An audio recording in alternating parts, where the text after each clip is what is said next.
Hello to everyone and welcome back to the Global Sports PD High Performance Summit. It is my pleasure to be here this afternoon with Misha Cavey, who is the strength coach, soft tissue specialist and equipment manager for the South Bay Lakers, the Los Angeles Lakers G League affiliate team. Today, Misha will be discussing movement and human asymmetries.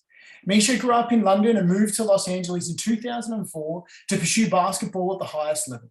After a couple of years of competing at the junior college level, he decided it would be best to focus on coaching, spending time at Santa Monica College, Hoop Masters Basketball Academy, and was the video coordinator for Cal State Northridge men's basketball from 2008 to 2011.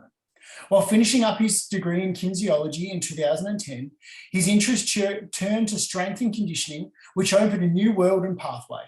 Switching from being on the court, Misha dove into the world of sport performance, injury prevention, and posture recovery. He would go on to become a licensed massage therapist, facial movement specialist, a neuromuscular therapist with a heavy emphasis on biomechanics specialization. Before I hand it over to Misha for today's session, I would just like to thank our valued event partners of the Global Sports PD High Performance Summit. Make sure that you head over to the event platform in between sessions to explore their virtual stalls. One last piece of housekeeping, please feel free to head to the Q&A function to ask anything that is of interest for this current topic, and we will endeavour to get to as many questions as possible. But that's enough from me. I will hand it over to you, Misha, and thank you so much for joining us today. Thank you, everybody, for tuning in. Thank you very much, guys, for having me. I really appreciate it. Here we go. We are here to talk about human movement and asymmetries. Hopefully my first slide is up, and this is a bit of background information, which we've already gone through. So I'm going to be as quick as I can about this because all the pressure's on me today to kind of stay reeled in because I feel like I could always talk more than I will need to. So as he mentioned real quickly, yes, I grew up in London and I moved to LA at the age of 18. I wanted to pursue basketball and I played a little bit at the junior college level. And it obviously is a very competitive environment. So it didn't last very long for me. And then I decided to get into coaching because I always wanted to be a coach of some sort and stay involved with the game of basketball. So I had got my experience at Hoop Masters, Cal State Northridge, a little bit of video coordinating. And then as I was finishing up my degree and I was doing kinesiology, which is human movement science, I decided I should focused a little bit on strength and conditioning, and that's when the love for that really took over. And fast forward, that was about 2011, and I started working in different gyms. I eventually got luckily hired as a ball boy for the Lakers. It was even the development team at the time, LA Defenders, but I got moved up to the Lakers. Became an assistant equipment manager and pretty much just picked brains, worked my way up, got my certifications. And eventually when their development team opened up a new position, their very first strength and conditioning positions, I was the first guy in line for that. And I had the experience of being in the pro field, plus some knowledge. And I was also the equipment manager, which helps. So that's kind of my jump into pro. Although I've been I've been at the Lakers almost 10 years now, for 5 years as a ball boy, almost six. This is my sixth season as a strength coach. I learned a lot of things, which we're about to get into. And also in that time, I've completed quite a few certifications. My biggest one is Posture Restoration Institute. I'm going to be quoting a lot of their information today, but I'm also a big fascia guy. So myodetox and their fascial movement stuff is big influence on me. And then we've also got some other neuromuscular embedded certifications that is basically all the theme of what we're going to talk about today. So let's go to the next slide, please. And let's talk about what have I learned from my experiences. So the injury rates are rising and the dysfunction seems to remain consistent. Athletes are well trained for performance, but not well enough for versatility, body preparation, and prehab. They're often lacking fundamentals and fundamental movement pattern integration necessary for sport. And this is having a good left leg, a good right leg. Sometimes they don't even have a good either leg because they have never really trained properly. Believe it or not, I've seen that at the pro level. We've seen guys there who've not had proper resistance training at their level. They're just such gifted genetically, or maybe they just they're not leapers, they're talented skillfully, right? So our sports what I've learned anyway, there's more demand, more exposure, early specialization leading to a lot of overuse and imbalance. And then in American professional sports in particular have very long seasons, and athletes don't possess the durability. Why? It's just that high demand. The asymmetries of the sport, the natural asymmetries of the human body, overuse, lack of training, lack of building foundation. Building foundation is everything. And I've seen quite often that missing in sports. And we're going to talk about what exactly that foundation is. A good quote that I like to put here: it's not the load that breaks you down, it's the load you're not prepared for, by a big movement guru out here, Dr. Craig Liebenson. I would look him up if you have the time. But believe it or not, especially with my population, I don't know, obviously different sports vary from what athletes like to do, but believe it or not, basketball players are not fans of lifting. Blame it on maybe the long levers, tall, but it's also a very reactive sport, explosive sport. So you can get by without lifting. But this is what I tend to have to, push guys who are very, they're already broken down from the practices, they're tired.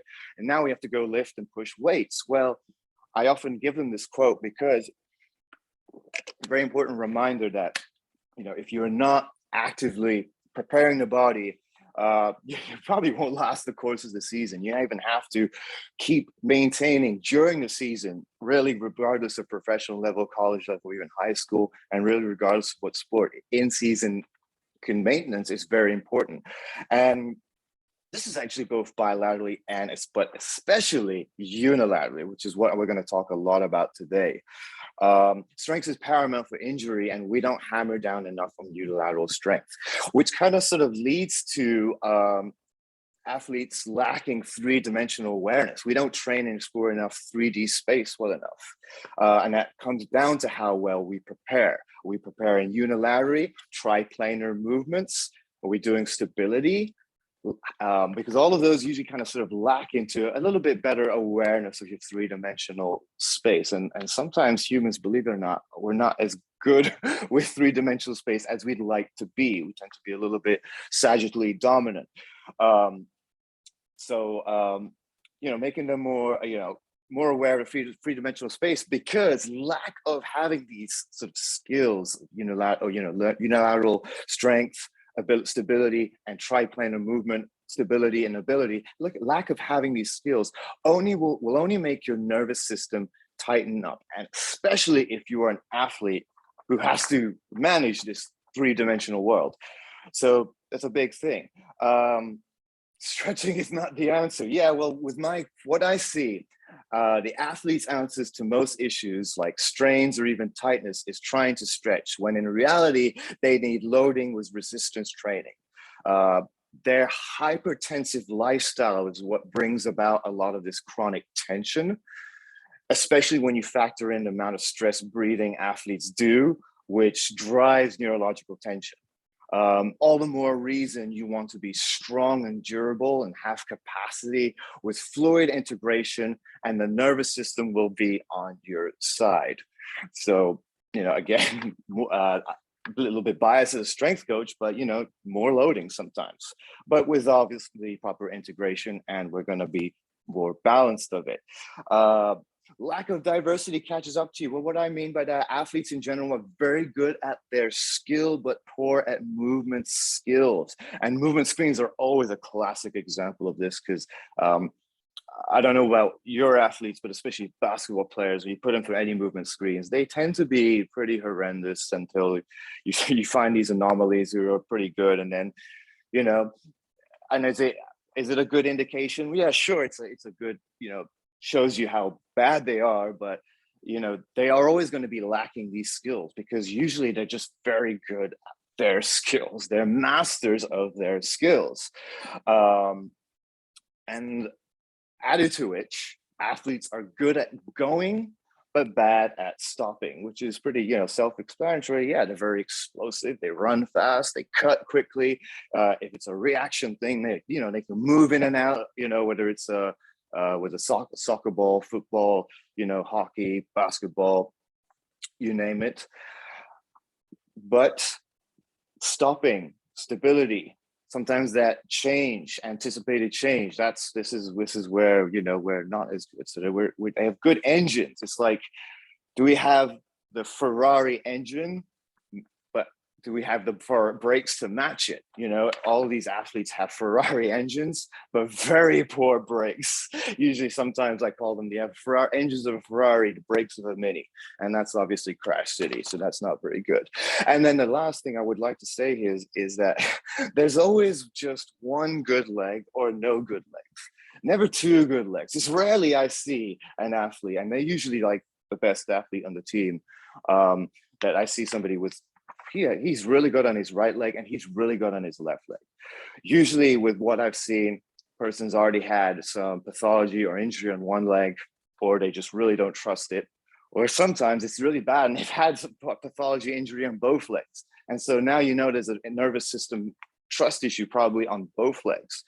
So the goal being, we want to be good on two legs, and that's, how are we going to do that? Well, let's talk a little bit about that. Let's go to the next slide, please. So why crown single leg stance? Well, this is why. First of all, gait is king.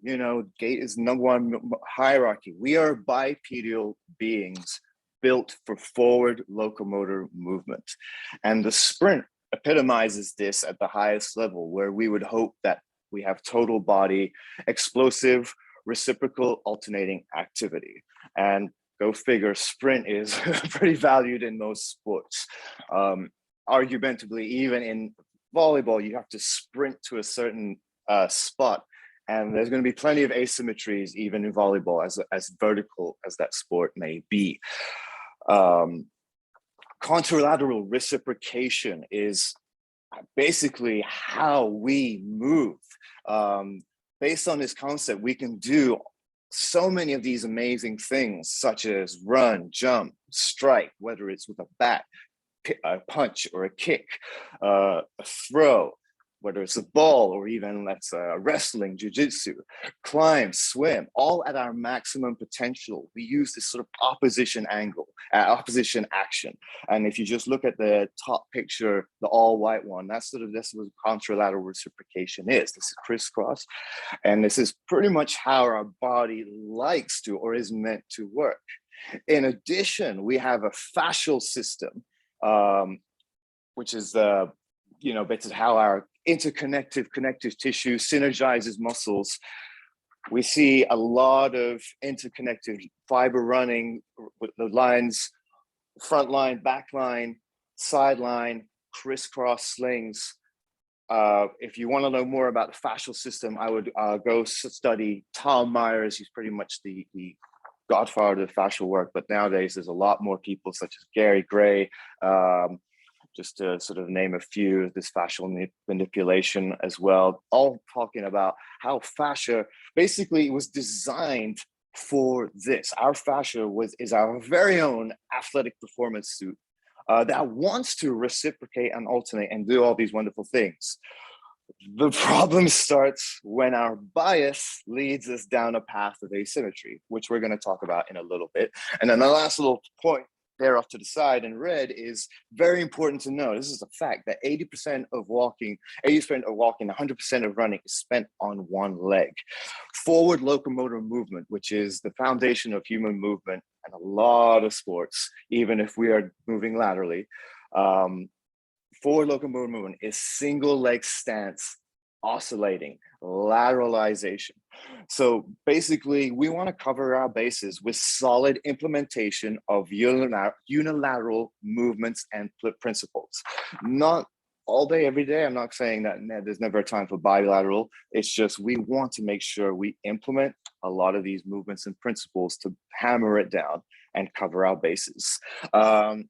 Let's go to the next slide, please. I'll take a quick drink. I'm not talking a lot about fascia today, but I definitely love fascia. I'm a big fascial release guy in terms of my manual therapy, and I do implement some movements as well. But we're talking a little bit more neurodynamics, which is definitely the underlying factor. Just wanted to make sure that I put that out there. But we're still appreciating this wonderful fascial system. Like I said, it is our very own athletic performance suit. So looking at sport and movement, and this is why, again, single leg stance is so important. Now, I get it, bilateral is very important too. Squats, deadlifts is hugely important for force production. We need that. Anytime we land, yeah, you're landing with, 2 times, 3 times, what is it? How many times our body weight? Whatever. We need to have good bilateral movement patterning, of course, but we definitely need to have good unilateral or single leg stance stability as well. And let's just look at some different sports here. I mean, we've got, let's go from the top left, we have soccer. Sorry, I cut off the bottom, but some all single leg stance activity there. And you can see this girl, number 6 in white, she's even doing a little bit of a hip shift. Whether that's good or bad, who knows?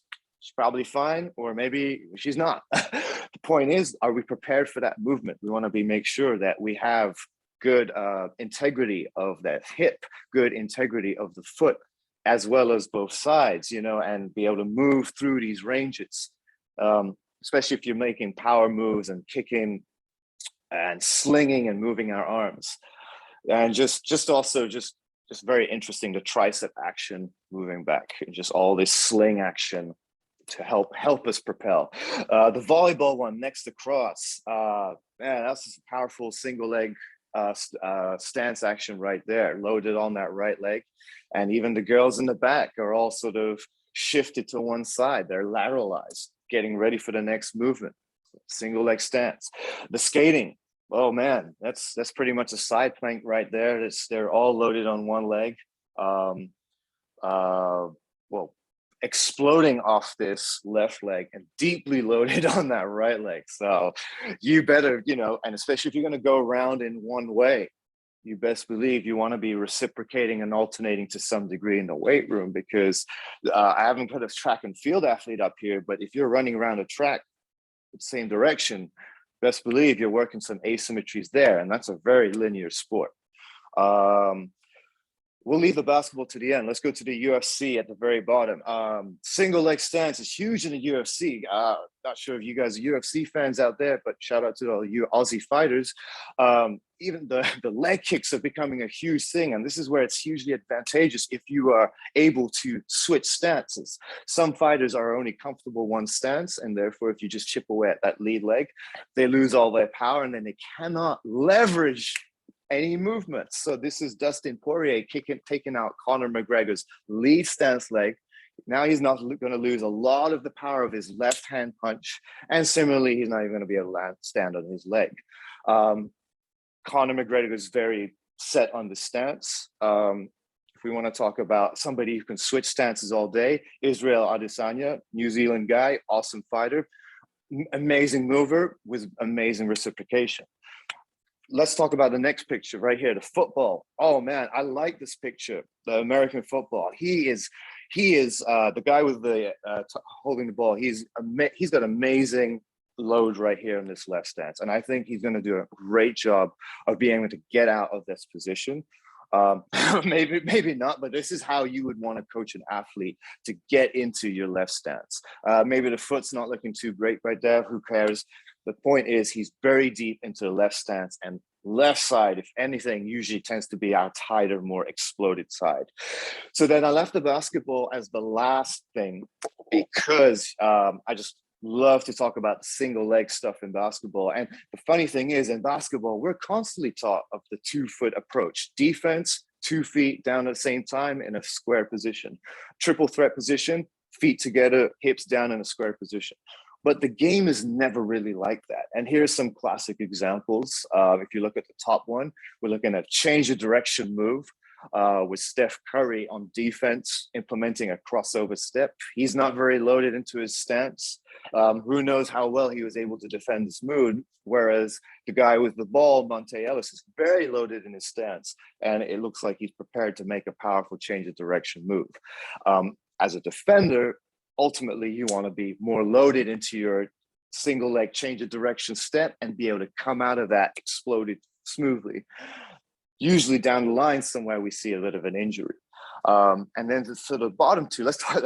I love the logo. I love talking about the logo to people because the logo has our classic hip shift in it. You know, the Jerry West logo of the NBA has a classic hip shift, and then right next to it, we kind of see that somewhat happening. Anytime a player turns the corner, we always see a little bit of a hip shift. So it's important to not always think so linear, what we might have been traditionally taught to, and to be able to understand triplanar movement and be able to work through some of that and work through these three-dimensional movements where we have flexion, abduction, and rotation, all of that going on at the same time, let's say, or you know, completely opposite.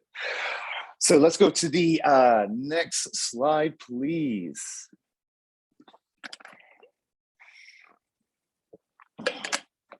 Oh boy, the big one. So human asymmetries.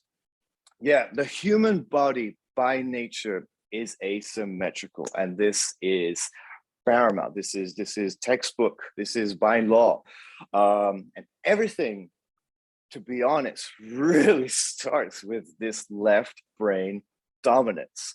So we have this brain little chart right here. The brain is a beautiful thing designed for many different things, the right, the left side. But let's be fair in this. Our world is set up for the left brain. You know, we are in a left brain dominant world, a state of go, a lot of stress, and all of that. And go figure, your brain is what controls your body. And if that left brain is just a little bit driving you a little bit more, it's this, you know, this is our influential factor. You best believe it.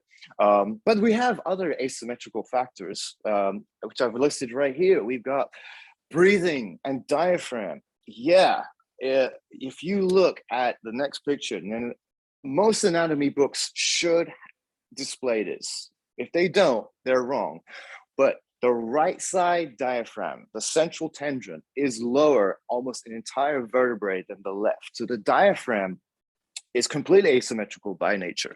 The right side is bigger, better supported, partially because of the liver, and is lower attached. So it already has some rotational torque to the right side, where the left is a little, and the right has a bit more of a dome, which is illustrated in this picture as well.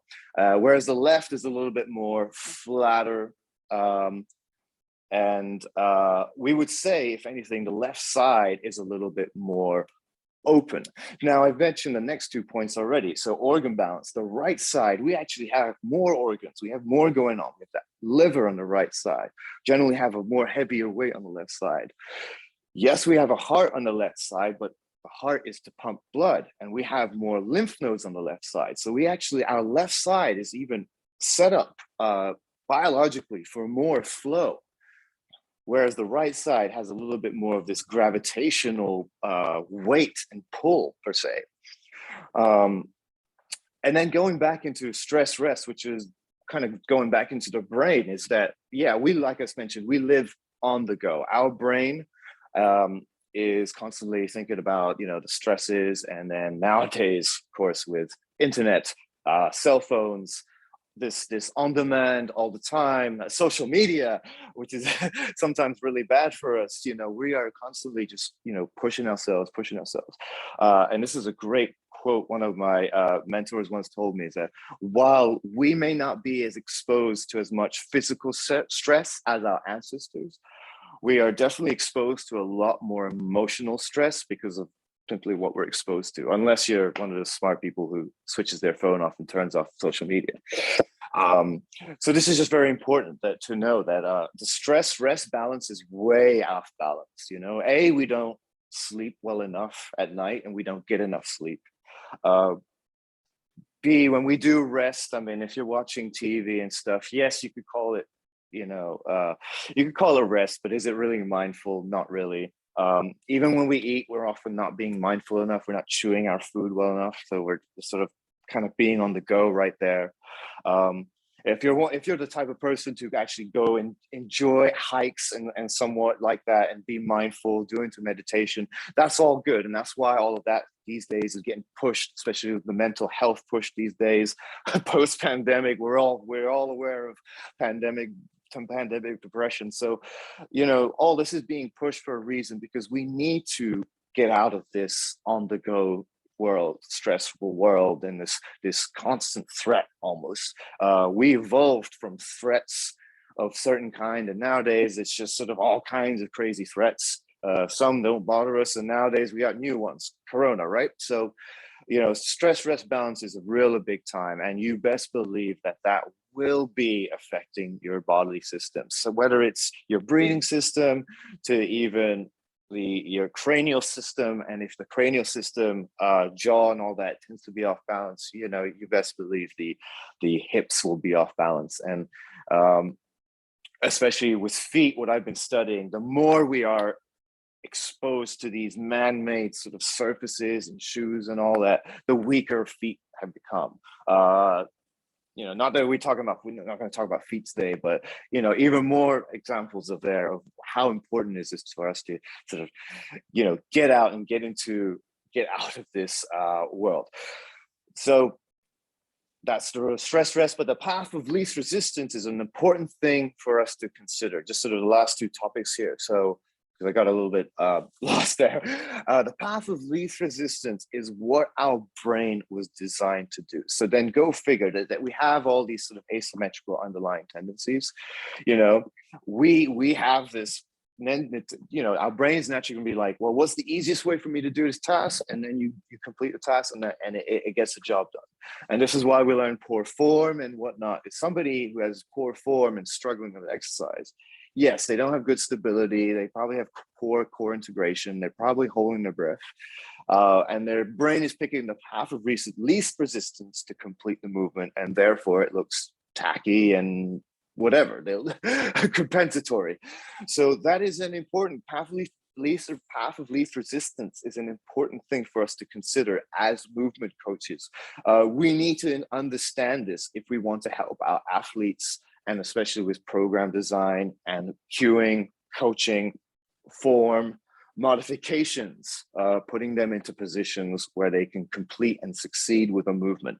It's all very important when you understand, well, this is their natural way of cheating per se. And that obviously leads to lateralization. Because you have a bias, we have a bias. We already established this bias, and you are going to have a biased leg. It could be your right leg, it could be your left leg, it could be, like I said, neither of your legs. Who knows? But you will have a bias, and ultimately you're going to pick that bias. And that's where, if you really study the sort of postural asymmetries, we ultimately see a sort of lateralization somewhere in our posture or movement that is our bias of what we're going to. And we've ultimately become lateralized due to asymmetrical dominance. So this is why it's important to understand that we need to reciprocate and alternate. Let's go to the next slide, please. Going well on time here. I'll get one more sip here. So injuries. So I've seen a lot of injuries in the 10 years I've been at pro, whether it was as the ball boy with the Lakers, or here 5 or 6 years of defend with the South Bay Lakers. I say 5, 6 years because we were not involved with the pandemic during the pandemic. So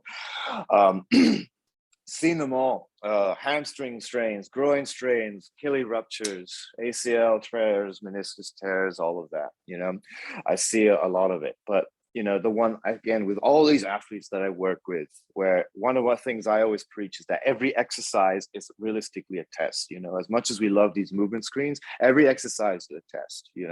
That's you're going to let them know, well, what are they ready for next, especially if you're progressioning from activation to core to then strength throughout your workout. So And the one thing I see prominently is just, muscular imbalances, and that often is what leads to pain. We see, injuries and pain start with these muscular imbalances or dominancy, which represents the lack of balance in the system. So, whether it's even left, no, we're not even talking about left or right, unilateral asymmetries, but let's just say it's even a lower back dominancy, or this guy's overly extending his back with everything he does and pretty much relying on those erectors to hold him up. Well, that's already showing a lack of balance in the system that we're gonna have to work through, because I myself, somebody as a massage therapist, during that mid-season, there's those guys who they're always the ones that aren't the lifters, don't do their core, and you're massaging. They're asking for lower back massages almost every day by the time it's mid-season, because they're just so overly extended, so many reps, probably bad breathing, bad sleeping, bad recovery, and they're obviously relying on soft tissue to solve the problem when it's realistically you're needing some more balance. I see that a lot. So, this is very important. And injuries happen when there's a shift that the body was not prepared for. Loading weight over one leg, which is lateralization.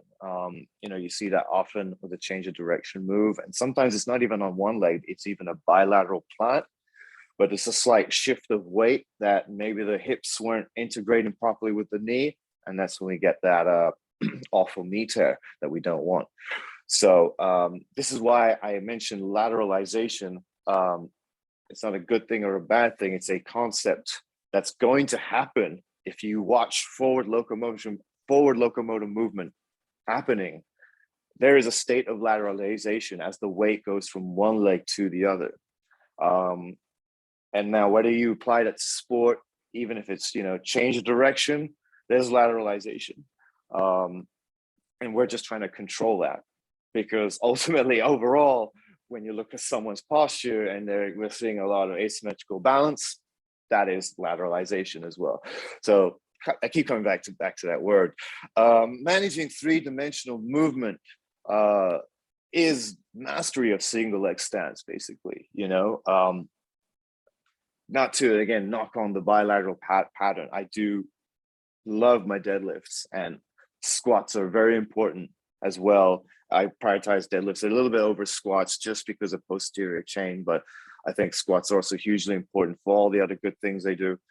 It's just that what we got to do, especially when it's a sport that's involved in this box space, reacting to a ball or movement, and basically you can go anywhere. You can go over your head and you have to do a complete 180 turn. That, all of that, if you really want to be good at moving easily, efficiently, that is single leg mastery ultimately. But then again, like I said, even these other sports that are linear, you definitely want to be master your single leg stability and being able to reciprocate, alternate, because it's not the load that breaks you down, it's the load you're not prepared for. I just had to drop that in one more time because it is such a good quote. I don't know what the athlete population is like in Australia, whether they are all for lifting or not about lifting. You know what, in America, you got both. But it's just, I think that what I've seen, I've dealt with a lot of people who've had bad experiences. I think we're still developing our strength and conditioning sort of mindset, especially at the collegiate level, sort of moving away from the American football coach to a little bit more of a, sort of a, movement style coach. But, the bad experiences sometimes leads to injury, or sometimes a lot of time the guys say, I got tight.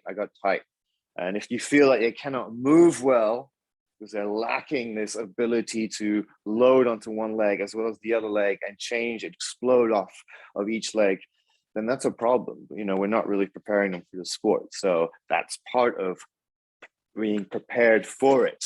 How well are we prepared? Is it force production? Is it single leg stability and loading? triplanar movement, where realistically it's all of it. It is all of it.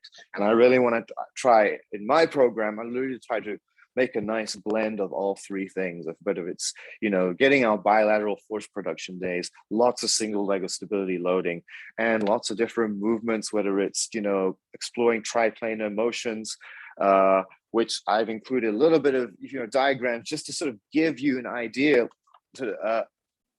Let's look at the bottom one, the chop, for example. I love chops. So many variations of chops, and this is just a half kneeling chop, but this is a great way to explore very basic triplanar movement. Med ball stuff is another way we can explore basic but a little bit more explosive triplanar movement, especially if we got the half kneeling position. But again, we can go into staggered positions and all kinds of variations. In general, I like to divide up my core into something that's 3 movement planes and something that's a little more sagittal dominant, something that's a little more frontal dominant, and something that's a little bit more transverse dominant. And so that's your image at the top there. It's not a bylaw, and the body does not work like that. All 3 have to work together, for sure. But it's something I like to just sprinkle in, just to give my athletes that awareness that, like, oh yeah, I do have a core that functions this way. I do have a core that functions this way, and I have a core that functions this way. And then obviously we integrate more complex movement patterns. But you get the gist that this is the type of sort of movement prep and core that I really like to do, is this exploration of different movement planes and understanding how to manage positions. And I'm talking joint position, or whether it's stability or movement, through these three different planes. And so, yeah, just what we're not seeing, what I basically seen is just not enough alternating and reciprocating movements to exploit the body's ability to shift. And that's from side to side. We do train bilaterally, predominantly, as opposed to always thinking reciprocation. Without reciprocation, we don't shift, move, and explore triplanar movement well enough. And I just wanted to really just hammer that down, and that's what it is. I feel like a functional movement and biomechanics definitely got a bit of a rise, and these days I feel a bit like the traditional strength coaches are coming back and saying, no, loading is still very important, and me taking for someone that definitely looks at both sides, and my peers over in the Lakers, they're a little bit more sort of, let's traditionally load bilaterally.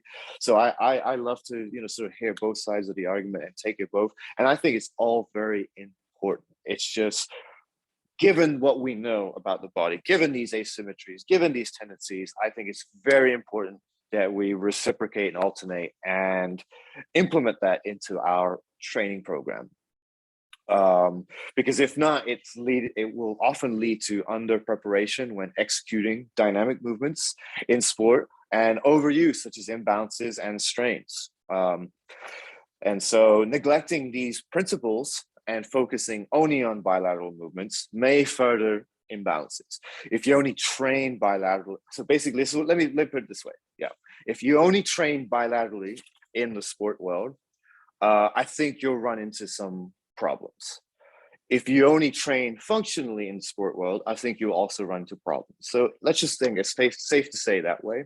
I've seen some guys who are big, strong, and they can push weight, but they are terrible with single leg stance, and then that's no good for us. So these are important things that we cannot neglect these principles. And the last little point here is, you won't find your true center until you truly center yourself over each leg. That's a little bit philosophical, and we can go so deeply into that in another day. But this is why you really want to make sure you hammer down on not just your bilateral but unilateral training, and make sure we're nice and good right there, and do both. So we are coming to an end almost, but we got a couple more slides. So let's go to the next one, because I said I would wrap it up in the next final few slides. So how can we fix this? basically, I like to train for human function a little bit. So respect the fact that we need to reciprocate, alternate. Remember that movement hierarchy. Gait is number one, and contralateral reciprocation, how the opposition movement and how the body is designed to do that. And this is where we can implement different things, techniques, which is, whether it's a row pattern or a bench pattern, of some sort of alternation where we're implementing sort of this opposition of our lower and upper half. We want, and then basically what that leads to is that gait is number one, sprint is king. We want to be awesome sprinters. I think if you're a great sprinter, you're going to be a pretty good athlete. And why not? Because of what it reciprocates and alternates throughout the body. Sprint is king. And if we're good at sprinting, we are going to own lateralization, or we want to own lateralization, especially obviously in the three-dimensional world, but you want to own lateralization and make sure we are covering, like I said, single leg stance, three-dimensional movements, as well as the force production. Just to sort of reiterate what we have here. We have the fascial system, which is purely designed for a lot of this reciprocal movements. The three-dimensional world, which is, what we're designed to go by. And the next thing, on to the next point, which is the human body is meant to be pendular. This is what we do. We move from side to side. We go through cycles. We are meant to oscillate. Everything about the human body is this wonderful pendular activity. And even our movement, our fundamentals of our movement, it's one leg to the other. So the human body is meant to be pendular. So look to explore that, look to reciprocate and alternate, especially in your training program, whether it's, different, warm-up strategies or core exercises or something you can put in between your strength patterns, but look to reciprocate and alternate. And look to disrupt the dominancy, because as we are, as athletes or as human beings, we're going to pick path of least resistance, and we're meant to, we're going to pick a dominant side. So, put an athlete in a position to have the most success, and then challenge them on top of that, making sure that they've grasped the concepts of the exercise while being able to lift resistance and breathe comfortably. As I would like to say, going from a layup version of an exercise to a three-point shot version of an exercise. So that is sort of our job as movement coaches, whether you're a rehab specialist or a strength specialist, is put people into position to succeed. And I understand that this is the world we live in. We've got this body on 2 feet, three-dimensional world, gravity, momentum, concepts of physics. We have to work with it. So that's sort of why I coined this sort of lateralization aspect or reciprocation alternation, is because that is so much of our fundamentals come back to that. If we have a minute or two, I guess, last thing, let's go to the next slide of what do we change. And that's just simple right here. Just implement proper warm-up strategies. I kind of mentioned that activate our awareness of three-dimensional space. So that will be your left leg, your right leg, a little bit of a shift one way, rib cage shift the other way. Very important. Fewer bilateral positions when programming strength training. I think we just do a lot. I think we can do fewer, and let's staple or pedestal the ones we really want to need to do. But there's so much more reciprocation and alternation we can do in strength training, as well as implementing contralateral reciprocation. So more unilateral strength training patterns. Learn to regress, modify positions that disrupt this dominancy. Remember, path of least resistance. So put athletes in a position to succeed. Let them find their left side, let them find their right side. Aim for reciprocation, very important. And last but not least, a fun little thing is try new things, activities with weak hand, weak leg to test stability, coordination. That's always something that's fun to do. Believe it or not, these elite athletes do struggle with coordination sometimes. So, and it all comes back to what we're comfortable with. And I think that's a good stopping point. So thank you very much. That's all I have. Misha, that was amazing. We've got a couple of minutes though, and Oh, we've got a yeah. couple of questions. So we've got some questions that we might try and get through. Yeah. Well, let's start from the top. Top 3 movement pattern exercises for working triplanar movements. Ooh, that's tough. I was gonna say the chop, like I kind of showed a picture. Whether it's a half kneeling or even a staggered stance in line, or even you can be on a single leg, and if you have a wall or block, you can put your back foot onto the wall, so you're all completely on single leg. So there's lots of variations to do chops, and I think chops are amazing because when you bring everything over, you will feel adductors, you will feel glute, and you will feel oblique, you will feel the rib cage pulling. You've got compression on one side, expansion on the other side. That is beautiful reciprocation, alternation, and lateralization all to one side. So I would say the chop is number 1. A split squat, believe it or not, we can do in a sort of 3-dimensional way. I would say the front foot elevated split squat. If you implement with an arm reach, we've got some nice rotation. Acetabular femoral internal rotation, which is very important. That's what we want. That's what we lack sometimes, because we plant our femur and we sometimes want our pelvis to be able to sort of internally rotate a little bit, as much as we want the other, which is what we're commonly taught is, can your leg internally rotate? Well, we want to be able to do the other as well. Front foot elevated split squats with an arm reach. If you want to load on the ipsilateral side, it's a great way for you to get some triplanar action. And like I said, last but not least, med ball swings, tosses, all kinds of sort of rotational stuff. Rotation, like I said, because of that bias your diaphragm has, all the more rotation, because that left side just needs it. No, wonderful. Now, this is a quick one because we've got 3 minutes. So I'm going to ask you this last one. What's your view on athletes' strength training pre-16 years old? Do you see any issues long-term?